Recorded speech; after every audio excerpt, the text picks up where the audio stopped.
विवेक काटजू साहब, पहले राजनयिक पहलू को मैं खंगालना चाहूंगा। दुनिया भर का दबाव बन रहा है, प्रधानमंत्री मोदी ने भी नसीहत दी, ये युग युद्ध का युग नहीं है, पर ये युद्ध इसका अंत होता नहीं दिख रहा है, फिर से फ्लेयर अप कर गया है। ये आज जो 83 मिसाइलें दाग दी, इसके मायने क्या है आने वाले दिनों के लिए? नहीं, इस वक्त तो युद्ध का कोई अंत नहीं दिख रहा है।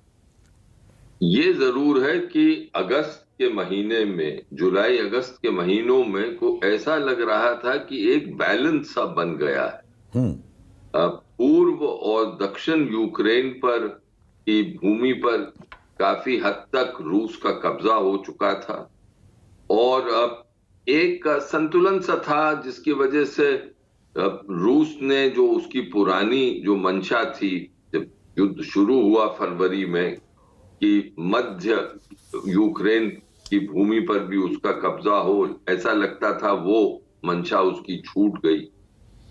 और फिर जो दो विशेष रूप से दो क्षेत्रों में जो दुनिया पर असर पड़ रहा था, जिसको फूड सिक्योरिटी, एनर्जी सिक्योरिटी के नाम से कहा जाता है, उस पर भी लगता था कि कुछ जरा रिलैक्सेशन आया है। एक रूस ने एक प्रकार से इजाजत सी दे दी थी, इजाजत मैं कोटेशन मार्क्स में कहता हूं, कि यूक्रेन से गेहूं का, गंदुम का व्यापार शुरू हो गया था, गंदुम जाने लगा था। आपने जिक्र किया जो फ्यूल के दाम थे, तेल के दाम थे, वो भी कम हो रहे थे।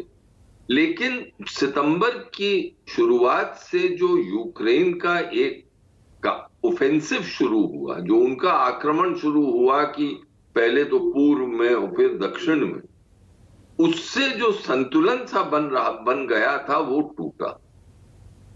और अब मुझे लगता है कि एक बहुत नाजुक घड़ी आ गई, क्योंकि अभी तक ऐसा, और मुझे 1 मिनट दीजिएगा प्लीज, अभी तक रूस ने, ये अमेरिका ने और पश्चिम के देशों ने यह तय कर लिया था कि युद्ध होगा तो यूक्रेन की धरती पर हो, रूस की धरती पर नहीं होगा, यहां तक कि क्रीमिया पर भी नहीं हो।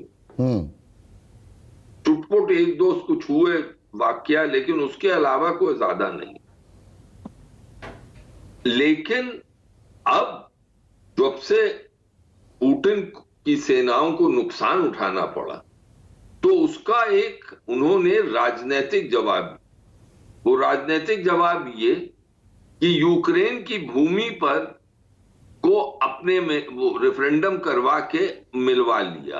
आपने देखा डॉनबास का रीजन, किर्गिज का और खेरसोन। अब इससे मतलब क्या हुआ?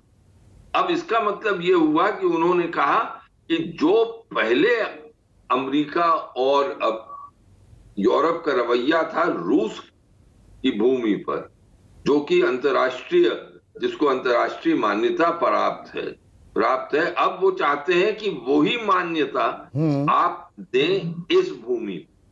तो लाल रेखा एक नई खींची गई। अब सवाल यह है कि क्या उस लाल रेखा की इज्जत होगी, रिस्पेक्ट होगी? क्यों इस पर प्रश्न चिन्ह है, बहुत सारे प्रश्न चिन्ह।